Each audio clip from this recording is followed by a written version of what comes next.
ஒரு நகை வியாபாரியை கடத்தி கொண்டு போய் 1,50,00,000 தங்கத்தை வாங்கிட்டு போயிட்டாங்க ஒரு கூட்டம்.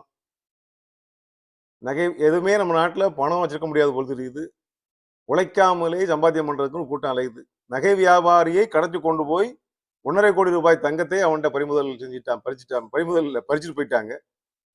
அந்த பக்கம் பார்த்தா நார்த் இந்தியாவுல மும்பைல ஒரு கைத்த கொண்டு போய் ஏடிஎம் மிஷினை கட்டி வெளியே இழுத்துட்டான். 5 பேர் சேர்ந்து. ஏடிஎம் மிஷினை திறக்கத்தானே முடியாது.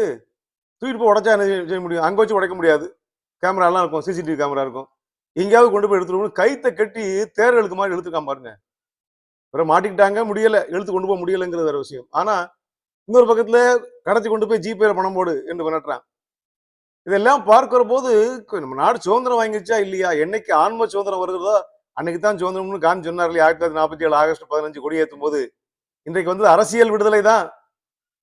ஆனா இந்தியர்களுக்கு ஆன்ம விடுதலை வேணும். என்னுடைய ஆன்மா தூயதாக இருக்க வேண்டும்.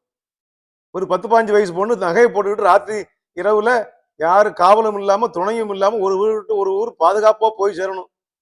மனிதர்கள் திருந்தணும், அவளுக்கு எந்த ஆபத்தும் வராம இருக்கணும்.